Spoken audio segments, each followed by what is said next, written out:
औज़ुबिल्लाहिमिनश्शैतानिर्रजीम बिस्मिल्लाहिर्रहमानिर्रहीम। सदाइती सब का बुख न बासे का जहिड़ी तहिड़ी ज़ात जी जुंबश नाहे जा मूसी हले सा जा जी मिठो न करे।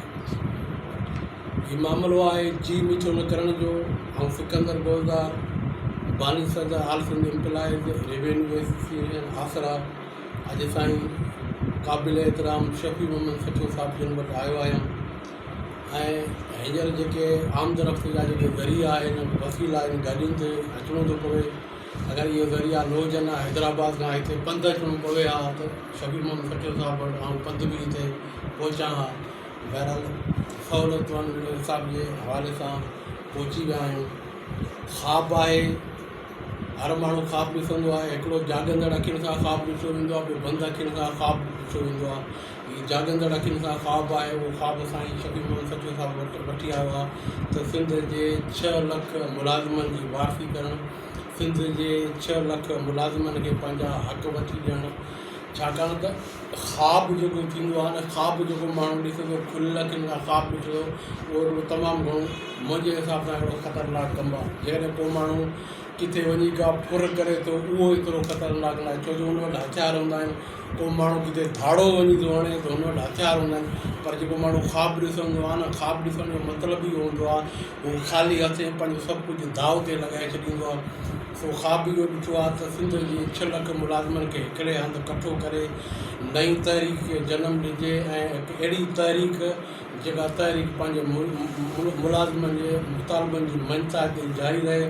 उन हवाले सां क़ाबिल एहतराम शफ़ी मोहम्मद सचो साहिब सां तमामु ख़ुशगवार मुल्क में तमामु घणियूं सुठियूं ॻाल्हियूं थियूं आहिनि ऐं अलाह जे हबीब चाहियो त इन हवाले सां तव्हांखे ख़ुशख़बरी मिली सघे थी।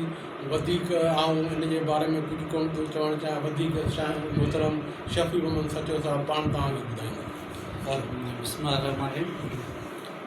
निहायती शुक्रगुज़ार आहियां साईं सिकंदर जो जेके पाण हैदराबाद खां हिते हली आया। साईं जे जेके ख़्यालात आहिनि, जेके जज़्बात आहिनि या जेके एहसासात आहिनि ॾाढा सुठा आहिनि।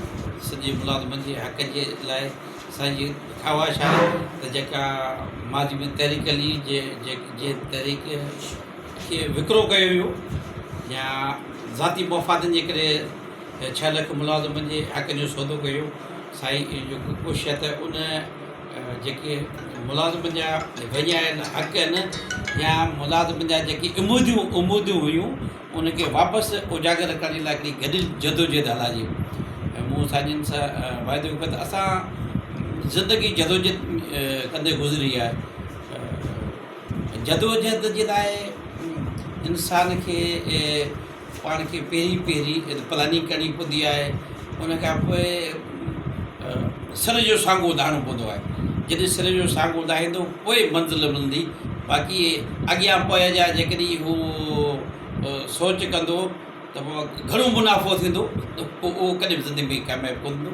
ऐं असांजी सिंधी प्राइम मिनिस्टर जी साईं मूं अर्ज़ु कयो आहे त असांजो तलक़नि जूं इलेक्शन थी वञनि, ज़िलनि जूं थी वञनि।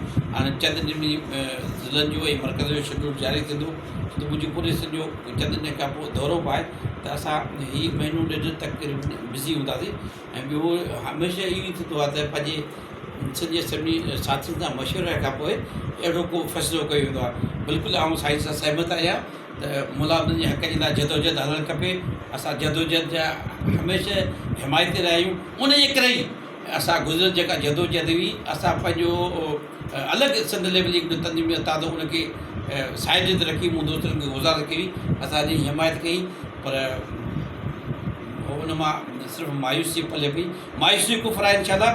साईं सिकंदर सां असां गॾु आहियूं ऐं बिल्कुलु असांजी इलेक्शनूं थी वेंदियूं पोइ कोशिशि कंदासीं त अहिड़ी हिकिड़ी जदोजहद हलाइजे जीअं में जेके सॼे सभिनी सरकारी मुलाज़िम जा जाइज़ हक़ आहिनि। ईअं त हरू भरू माण्हू गवर्नमेंट सां विढ़ंदो घुमे, पर जेके जाइज़ असांजा हक़ आहिनि उन जे हासिल जे लाइ गॾियल जदोजहद कंदा। असांजी महिरबानी साईं हिन ते हली आया आहिनि। इंशाअल्लाह साईं वारनि खे हमेशह इज़त मिलंदी ऐं इज़त ॾींदा तव्हांजी वॾी महिरबानी।